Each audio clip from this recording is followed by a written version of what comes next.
So I was just getting my coffee this morning and getting through emails, and I saw on Facebook there was a rattlesnake that's stuck in a glue trap. I messaged and said, hey, I'll come get that. It's out in the sun right now. Yeah, I'm gonna get on the road.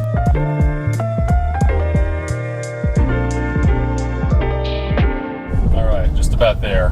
And I guess she moved it into the shade, which is awesome. It buys a lot of time. A lot of people are surprised to learn that rattlesnakes will die if they get too hot, because, you know, we're all raised on these cowboy stories where they just, you know, hot as possible, they come out and they're just running around in the sun. That's not true at all. So, but I still got to get it out of that glue trap. And I rushed out. I don't have any of that equipment on me. I'm going to take it back to our shop to work on that in a safe environment. Is this your first one of the year? This is my first one in my entire life. It's just a little guy. Okay, so... Is he a rattle? It is. Okay, that's what I thought. Yeah, so, He's just kind of stuck in there. yeah, I'll get him out. He'll be okay. You want me to look in your garage real fast? Here we go. Here's the problem. Yeah, so you have a big pack rat that's living back here. Well, you may have, but the nest is here, and that's what the snakes live in. Yeah.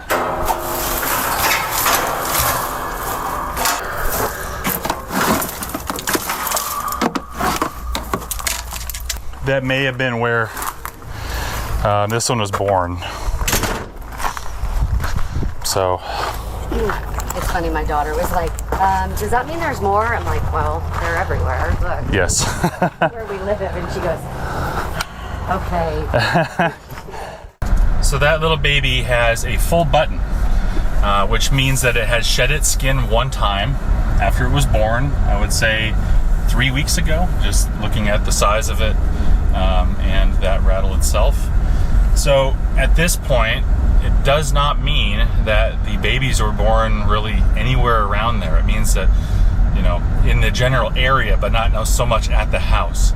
But in this instance, there was such a big pack rat nest by the air conditioning units, and also just knowing that the home was vacant for some time before they moved in, that I think that, I mean, I'm pretty sure that that's a place where rattlesnakes are going to frequent, and that may be where this one was born. So this homeowner is going to have quite an education coming up here in the near future, living where they do, about all the reptiles you can run into in Arizona, because I think that they can probably see them all right there. Anyway, I am headed back to our building to get some stuff to safely move this baby rattlesnake off that glue trap. It's really stuck in there. Its face is all caught in it.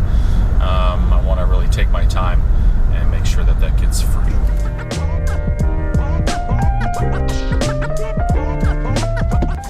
Okay, so got a little work to do with this guy.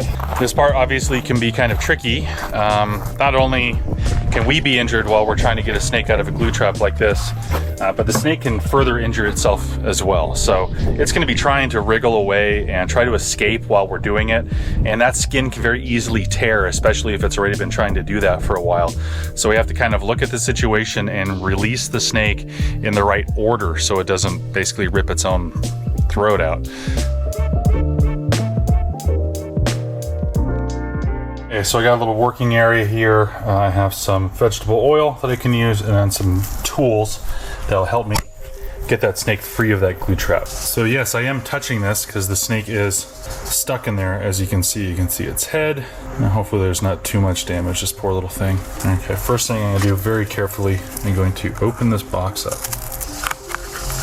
This is the best way to do this.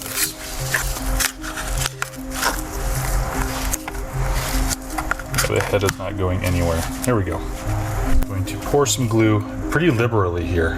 Not glue, sorry. Oil. Because that skin is very stretched. It's going to take some work. And I am going to pour it around its face too. So keep in mind, these animals have scales over their eyes. This is not going to get in their eyes and irritate them. It can get in the pits. It can get in other places like that. But this is one of the reasons you use a food grade or edible material. We'll use this. We can also use spray stuff like Pam. I actually really prefer in a lot of cases because it also has mineral oil. It works a lot better than these kinds of other oils. So I'm gonna try to release this. Let's get this tail section out first.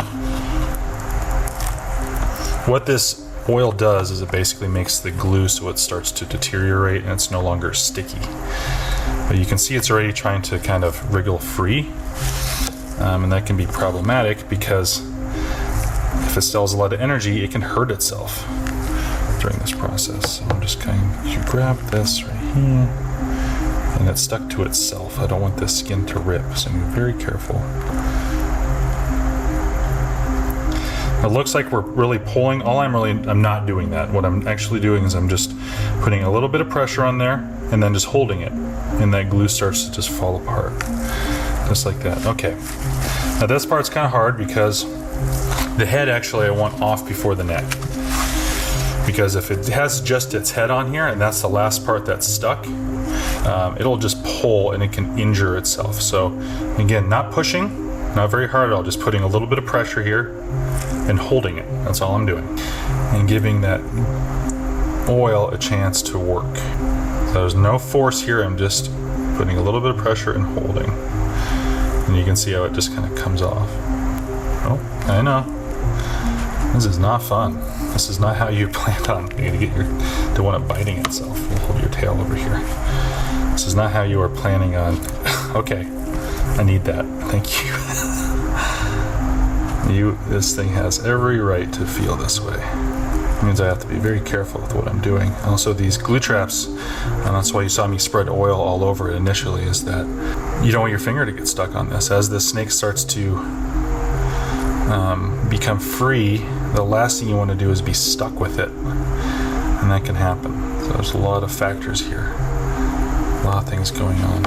Okay, I'm gonna start working. What I'm gonna do is I'm gonna pull right here and just put some light pressure up. Not pulling, just putting some pressure on there so that glue can start to work. I'm not seeing any major damage right now.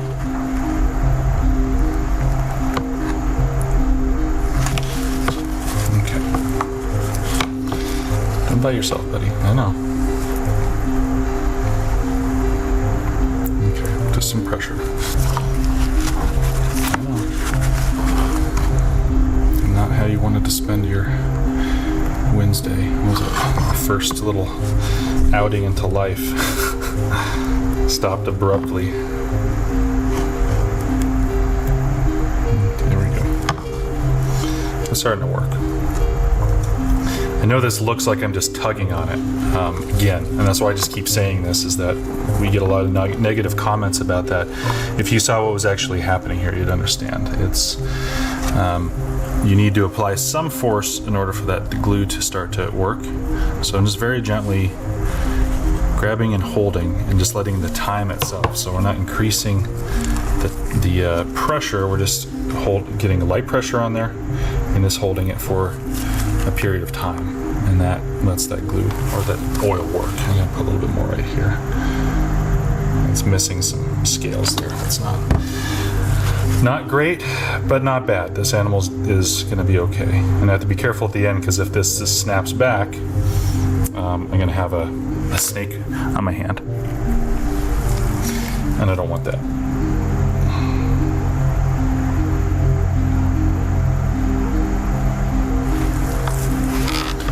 Very, very gently. Just holding it straight and letting that glue, you can see what it's doing. Just holding it. I'm not pulling, I'm just holding it straight. The lightest bit of pressure. And the snake can start to work itself free. At this point, I'm no longer going to use hands because this animal is going to be free momentarily. Come on. Holding it straight. A little bit right there still. A little bit of glue. So there's some very superficial damage that I can see to the scales, but nothing that's gonna, there we go. Got a free rattlesnake. We're gonna go in here next. Now this snake is covered in oil, If we were in the field, I would not have any problem releasing the snake just like this. The reason for that is that very quickly it gets covered with dust, that oil beads up and falls off. There's no problem with an animal in this condition being released. But we're gonna give this one a bath just because there's a lot of oil on it and we're in the shop, so we might as well give it every chance we can. So that's next. Just using dishwashing soap for this.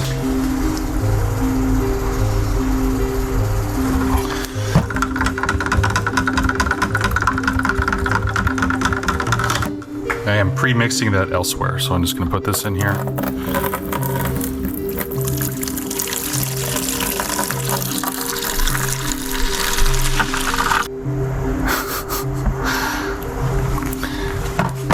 Sit for a minute. And something that helps too, because you can't really use a cloth like you normally would for something like this, is to use a towel. I'm just gonna throw it in there with the water, just so there's some kind of abrasive surface. And I'm gonna just move the whole thing around.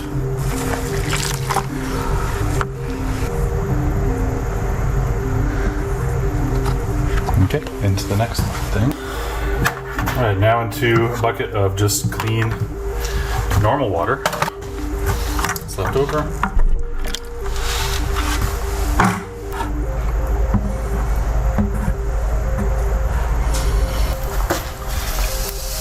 Now to dry off and just check to make sure that there aren't any injuries that might need other attention. There's a little bit of glue right here. There we go, yucky.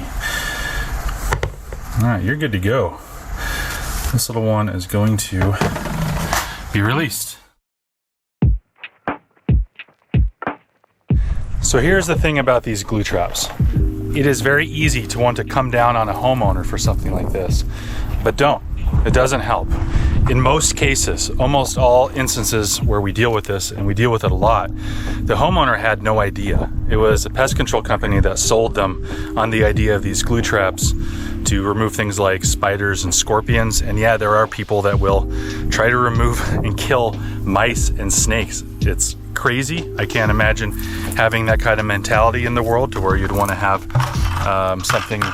a vertebrate suffer like that, but it happens. But usually it's not the homeowner that's doing this. I'm going to release this snake really fast, and I'll talk about the next part about this that is more interesting to me. All right, nice clean Western Diamondback. Really good spot for a little guy. I got to make sure he gets up here into this good deep cover up here. Of course, that's where you want to live. Go rest up. Stay away from garages. Nice meeting you. Goodbye. The thing about these glue traps is that they're made to kill scorpions and spiders, but they also kill things like night snakes and banded geckos and coach whips, all kinds of things. They kill rattlesnakes that would be eating those rodents. They also kill coach whips that would eat the rattlesnakes and the rodents. So in the period where you're using those, you might look in there and say, oh, there's 2 or 3 scorpions. Cool, these things are working great. But it's next to something that would eat 2 scorpions a week or every day. Or it's killed a mouse, great from your perspective. But you also killed something like this rattlesnake that's gonna eat mice much more often than that. So there's no evidence in the properties that we visited for a long time that use heavy glue traps that there's going to be any reduction in the number of pests that they're going to see. There's always going to be those things. What you don't want to do is to shoot yourself in the foot by also killing the natural predators of those animals that would be doing that work for free. So usually this kind of experience where there's something that was not intended to be killed and one of these things gets freed narrowly, that's usually enough for homeowners to say, all right, pest control guy, I've had enough of this. I'm not going to use it anymore. If you're not that type and you don't care if you're killing snakes or not, or you're actually intentionally putting these out there to kill snakes, be aware this is only providing emotional satisfaction. It is not providing safety. You are very likely not having fewer of the intended targets anyway, because you're killing off the stuff that would naturally be killing those things. Glue traps also increase the rate of snake encounters. This snake probably would have sat in there and then left on its own, but now it was forced to be caught. We had one yesterday where there was somebody that had a rattlesnake in a glue trap. A pest control company came in, I think probably killed it.